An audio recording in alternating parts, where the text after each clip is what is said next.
Алланың құдіреті шексіз. Алланың құдіреті. Біз тек Құдайға жалбарынуымыз керек. Ойламайық. Шынымен Құдай қабыл ете ме екен деп.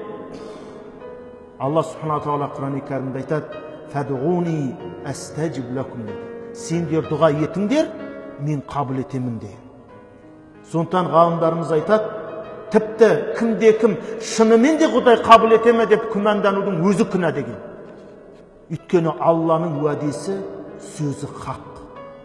Сондықтан біз бүгінгі таңдағы күніміздің кейбір мұсылман бауырларымыздың басынан өткеріп жатқан қиындықты көріп, кейбір діни сауатсыз, иманы жүрегіне орныққан адамдар ойлайды: егер бұл ислам хақ болса, шынымен Алла бар болса, неге мұсылмандар азап көріп жатыр дейді?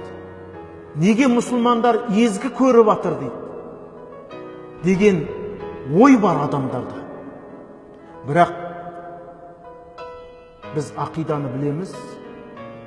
Пенденің біз Алла тағалаға бір нәрсені міндеттей аламыз ба? Жоқ. Алла бізге міндетті емес. Ол муътазилиттердің ұстанымы.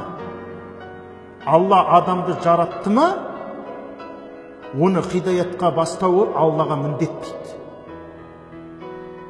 Ал енді ол хидаят тауып намаз оқығаннан кейін оның жәннатқа кіруі міндетті дейді. Алла міндетті кіргізу керек оны дейді. Намаз оқыды ма, оразасын ұстады ма, бітті. Жоқ. Біз миллиард ракат намаз оқы, миллиард жыл ораза ұста, Аллаға еш нәрсені міндеттей алмаймыз. Осыны білейік. Сен Құдайға қалай айтасың: "Я Раб, мен сен үшін ораза ұстадым" деп. Егер сол оразаны Құдай өзі бізге қалап ұстатып тұрған болса, Құдай қаламаса, біз мына намазды оқыр едік? Бар ғой талай адамдар. Бізде мықты адамдар бар ғой, неге намазға келмейді? Құдай қаламады. Сондықтан сіз ойлап қалмаңыз: менің намазға келуім, мен күштімін деп. Сондай ақылдымын мен, ойландым бәрін. Алла қалағасын келді. А сен Алланың қалауымен келген екенсің, сен намазыңды да, оразаңды да Құдайға міндеттей алмайсыздар.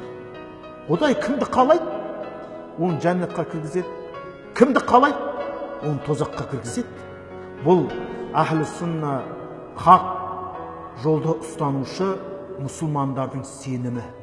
Сіздер ойлап қалмайық, біздер намаз оқыдық, ораза ұстадық, бітті. Зекетті бердік, садақаны бердік, мешітті салдық. Енді Құдай мені кешпесе кімді кешеді? Мені жәннатқа кіргізбесе кімді кіргізеді? Жоқ. Алла Субхану тағала біздің намазымызға мұқтаж емес ағайын. Намаз ол өзіміз үшін. Садақамыз ол өзіміз үшін. Алланың рахметімен біз жәннатқа кіреміз. Сондықтан Алла Субхану тағала бізге еш нәрсе міндетті емес, бұл өмір сынақ. Алла тағала бәрі міндет болғанда, Алла бірінші пайғамбарларының бейнет көрсетпей өмірін жақсартып қоятын еді.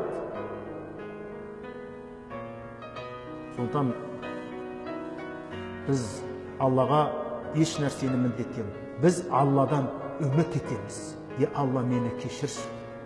Менің осы намазымды қабыл етші. Мен бар қолымнан келгенше орындап жатырмын, Алла. Сен соны қабыл ете көрші. Сен қабыл етпесең, басқа кім қабыл етеді?